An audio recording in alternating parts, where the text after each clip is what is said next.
Hey everyone, welcome back to Dr. Polyglot's English podcast, the show that turns everyday English into your travel superpower. Today, I have a guest with me, Leo, who just got back from a long trip abroad. Leo, thanks for joining me. Thanks for having me. Happy to be here. Today, we're doing something a little different. We're following Leo's trip from the airport to dinner and picking up the exact phrases you'll need along the way. I love episodes like this because travel English isn't really about grammar rules. It's about having the right sentence ready the second you need it. Right. Nobody wants to be standing at a counter thinking, wait, how do I say this? While a line forms behind them. Been there. So let's start where every trip starts, the airline counter. When you walk up, the agent almost always opens with something like, passport and boarding pass, please, or sometimes just, traveling today? And your job is easy. Just hand the documents over and say, sure, here you are. They'll usually ask about your luggage next. Something like, are you checking a bag?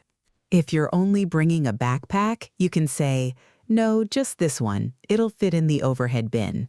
And if you do have a suitcase, yes, I'd like to check this bag, please. Quick tip, if you're worried your bag might be over the limit, just call the airline the day before. How many kilos am I allowed for this flight? Way better than repacking on the floor in front of everyone. Speaking from experience? Let's just say I now travel with a smaller suitcase. And for seat requests, don't overthink it. A simple, would it be possible to get an aisle seat, goes a long way. Agents respond well to polite, direct requests. Nice and easy. Now let's fast forward. You've landed and it's time for the part that makes almost everyone a little nervous. Border officers look serious, but honestly, their questions are the same everywhere in the world. The big one is always some version of, what brings you to the country? And here's the golden rule. Keep it short. You don't need to explain your whole itinerary. Just say, I'm visiting for vacation, or I'm here for a business trip. They'll usually follow up with, how long are you planning to stay? Just give the number. About 10 days or 2 weeks. And if they ask where you're staying, you can say the hotel name or honestly just show them the booking confirmation on your phone. Saves you from spelling out a complicated address. Once that passport gets stamped, you're officially in. Time to head to the hotel. At the front desk, the smoothest opener is, hi, I have a reservation under, and you say your last name. If you happen to arrive before check-in time, it's totally fine to ask, would it be possible to check in a little early? Worst case, they say no, but often they'll try to help. They usually say, we'll call you as soon as your room is ready. And if your room isn't ready yet, ask them to hold your bags. Could you keep my luggage here until the room is ready? Most hotels are happy to store it for free. Once you've got your key, there are a few questions worth asking before you head upstairs. For me, it's always, what time does breakfast start? Of course it is. Mine's usually, what's the Wi-Fi password?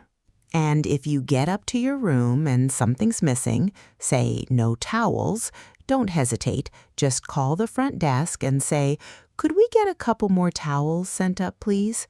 Simple, polite, solved in minutes. Same goes for noise. If your room faces a busy street, you can ask, is there any chance of switching to a quieter room? Hotel employees genuinely want your stay to go well, so speaking up is always the right move. Let's say you're heading out to explore. First stop, a taxi or rideshare. Instead of just naming a street, try, could you take me to, and you say the name of the famous place you want to visit. It sounds warmer and more natural than barking out an address. If you're in a traditional taxi without an app, it's smart to settle the payment question early. You can ask, is this metered or is it a flat rate? That one question can save you from an awkward surprise at the end of the ride.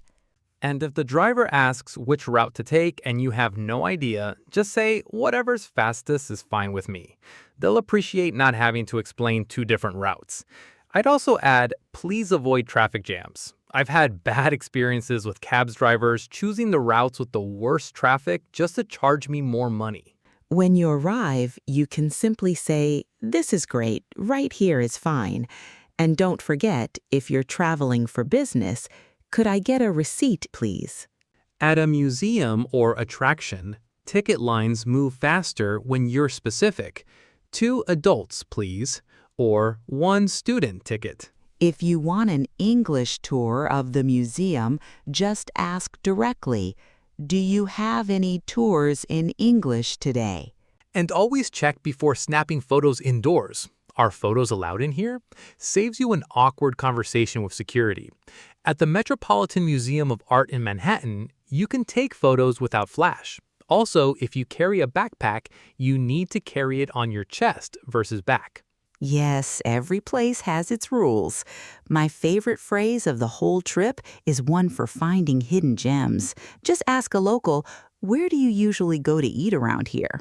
That question alone has led me to the best meals of my life. Every single time. Locals know the spots no guidebook will ever mention. Usually, tourist traps do not serve good food and overcharge you.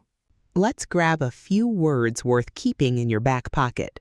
First up, itinerary. That's your full travel plan, day by day.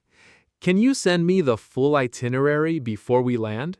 Next, voucher, a piece of paper or digital confirmation you exchange for something you've already paid for, like a tour or an airport transfer. Just show this voucher to the driver. Then there's concierge, the hotel staff member whose whole job is helping guests with recommendations, bookings, and directions. Ask the concierge for a good dinner spot nearby. And finally, customs, the checkpoint where officials check what you're bringing into the country. We had to declare purchases over $1,000 at customs. 4 words, endless uses. Let's take a few beginner sentences and give them a natural upgrade.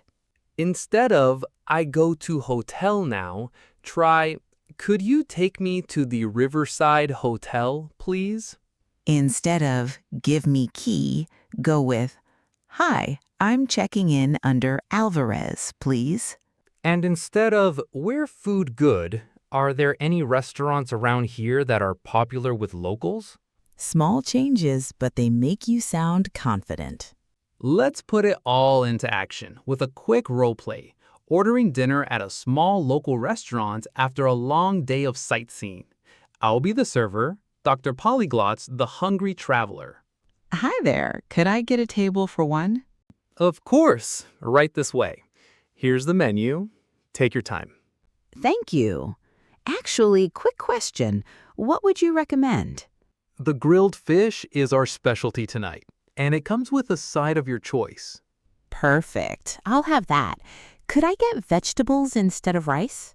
Absolutely. We have roasted root vegetables today. Anything to drink? Just some water, please. Of course. I'll bring that right over. Thanks so much. Everything was delicious. Could I get the check when you have a chance? And that's a wrap. Friendly, clear, and confident from start to finish. See how none of that required fancy vocabulary? Just clear, polite phrases used at the right moment. That's really the whole secret to travel English. You don't need to sound perfect. You just need to sound like you know what you're doing. Well said. That's it for today's episode. Go pack your bags and get out there and practice. Let me know in the comments where you are traveling next. Safe travels, everyone. See you next time.